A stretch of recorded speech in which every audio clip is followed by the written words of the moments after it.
संतों को मालूम। प्रभु कैसे हैं? कृपा है बढ़िया है। हाँ कृपा है। दंडवत महाराज हमारी आत्मा बहुत सी आपसे धन्यवाद। धन्यवाद। गुरु लोगों को चाहिए। आपकी कृपा है आप ये तो जो आज मन में सोचा था वो जरूर पहनाओ सब संतों को। गुरु जी एक थोड़ा सा प्रेजेंट कर दो आप। बैठ जाओ आप, बैठ जाओ। आसन दो संतों को, दो आसन। आज्ञा कीजिए महाराज। कल भी हम आए थे गुरु जी जी आपके पास, जी। तो हमारी बहुत आत्मा कर रही थी आपको मिलने के लिए, तो कहने लगे हमारे डायलिसिस कराने गए हुए हैं। हाँ कल तो डायलिसिस। कल हमारा ही बहुत मन से आत्मा से बहुत दुखी हुई है कि हमारे लोगों को इतना बड़ा दुख लग रहा है।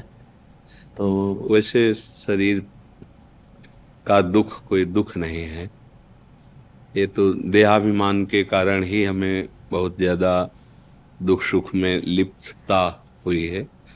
जो स्वरूप है वो दुख सुख से परे है।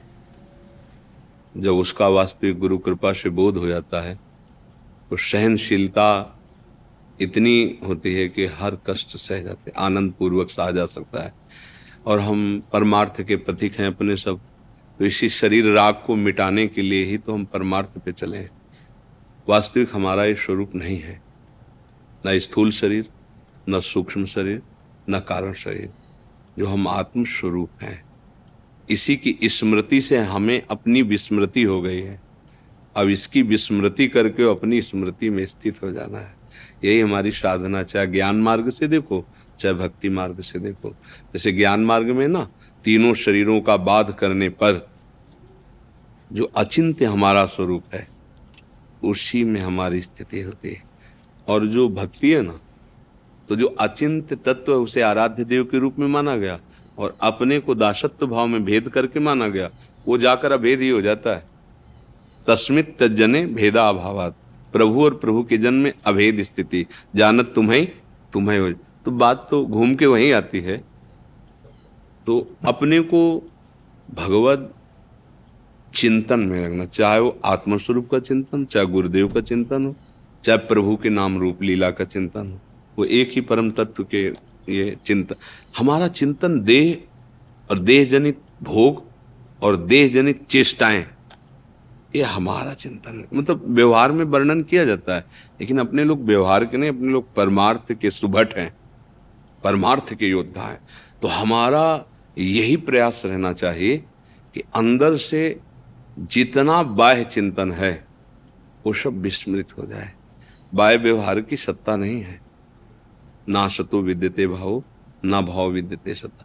जिस सत का कभी अभाव नहीं है उसी का अनुभव करना है। ये जो व्यवहार है, जैसे विविध प्रकार के धर्मावलंबी जन एक दूसरे के धर्म को ऊंचा नीचा करके लड़ाई झगड़ा, ये परमार्थ के पथिकों का मार्ग नहीं है। जब द्वैत है ही नहीं तो झगड़ा किससे है। सर्वम खलमिदम ब्रह्म, चाहे जिस मार्ग का पथिक हो।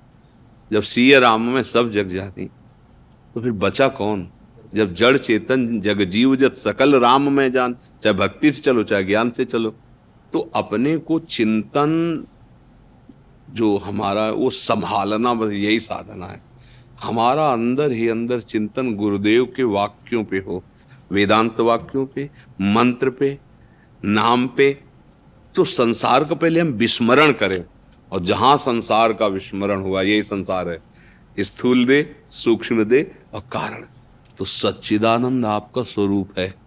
जैसे नहीं, शिवोहम अहम ब्रह्मास्मि, जो ज्ञान मार्ग के पथिकों का अनुभव में वही स्वरूप है।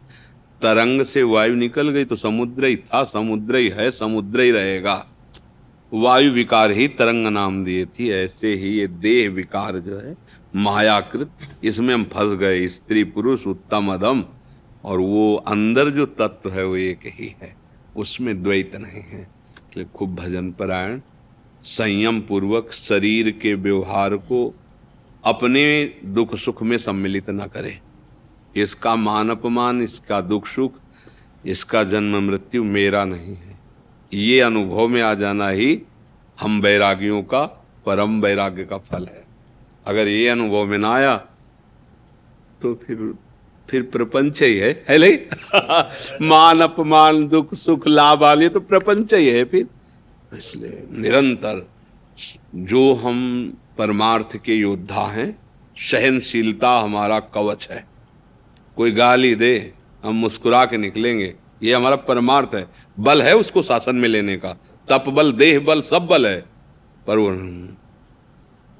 नीचापमानम शुद्धा, नीच पुरुषों द्वारा किए हुए अपमान को भी वो अमृत के समान सहन, ये हमारे परमार्थ के सुभट के लक्षण हैं। कोई बहुत सम्मान कर रहा है, दोबारा याद नहीं आनी चाहिए उसकी। कोई बहुत अपमान कर रहा है, उस पर कभी गुस्सा नहीं आनी चाहिए।